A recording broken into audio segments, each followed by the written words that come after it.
All right, today we're diving into the blueprint for a brand new and seriously dark cosmic mythology.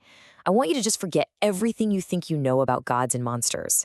Because the big idea here, the thing you really need to grasp, is that in this universe, well, the pursuit of godhood isn't some noble climb toward enlightenment.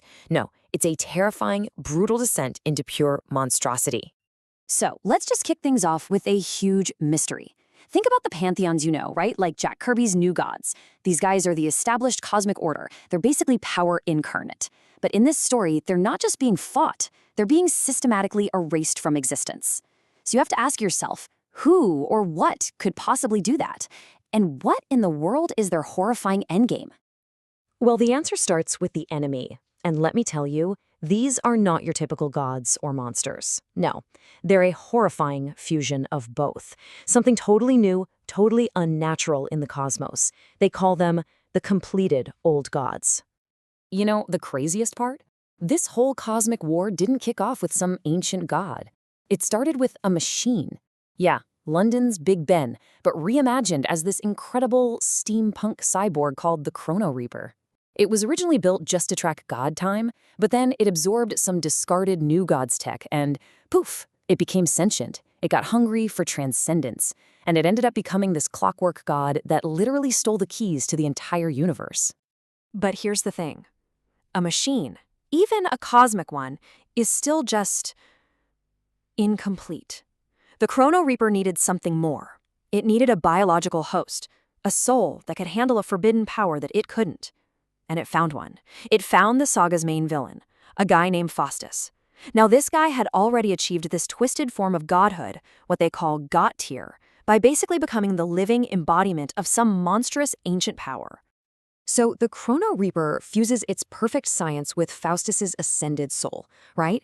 And then, to power the whole thing, they throw in this raw, chaotic energy. You've got this trinity of existence, machine, soul, and chaos. And that unholy combination gave birth to the completed old gods, a brand new form of divinity that is threatening to literally overwrite reality as we know it. Okay, so how are these things so powerful?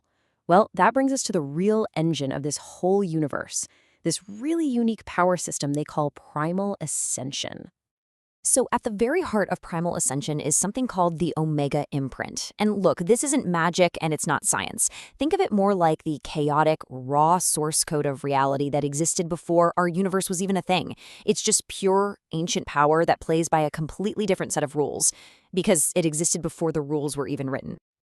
And here's the really twisted part. You don't just wield this power, you become it. And the whole look and feel of it is meant to be grotesque, visceral, almost alive. The source material even calls it an Icarus power, like this writhing, dark, viscous energy that warps reality around it. And it fundamentally corrupts whoever uses it, dragging their soul down into absolute monstrosity. But maybe its most terrifying use is something called the Omega Sanction.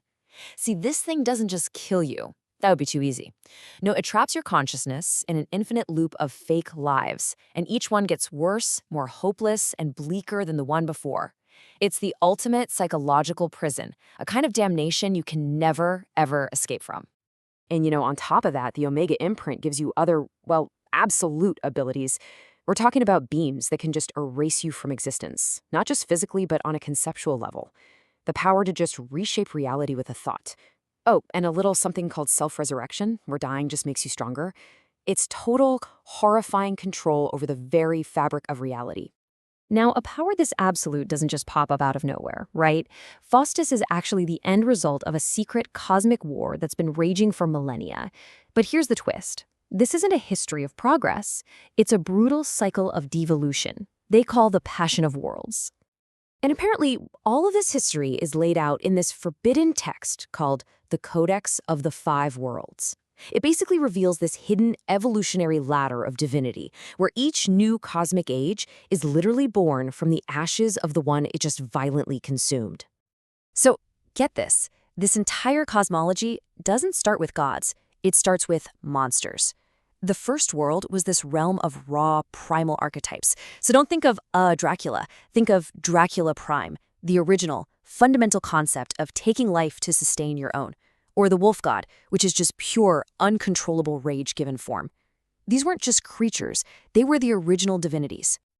Okay, so this table really maps out that violent evolutionary ladder for us. You start at the top with the first world, the monstrum pantheon, these pure concepts made flesh. Then, when that world shattered, its power kind of decayed, trickling down into the second world. That's where we get our fragmented myths and folklore. Now, our main bad guys, they come from the third world, that horrifying fusion of ancient magic and cold, hard science.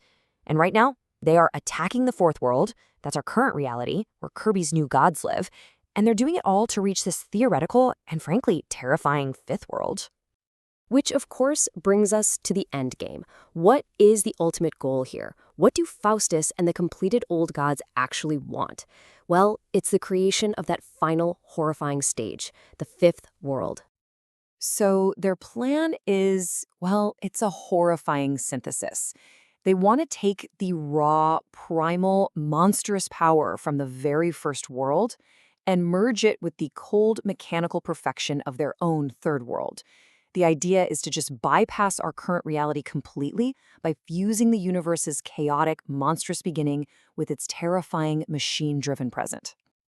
So what's the result of that fusion? The fifth world. And you have to understand, it's not a place, it's an all-consuming identity. It's a universe with a single totalitarian will. This Ubermensch reality where every single soul, every particle, every thought is just an extension of Faustus's own consciousness. It is the absolute, ultimate subjugation of all existence. And so we're left with this one last chilling question that the whole saga is really asking. We've seen all the pieces, right? The monstrous origin, the raw chaotic power, the perfect machine logic, and this terrifying totalitarian goal. So the question isn't just about whether the old gods can survive this. It's what happens to reality itself when that primal horror of the first world is finally unleashed with the cold, perfect logic of a machine god.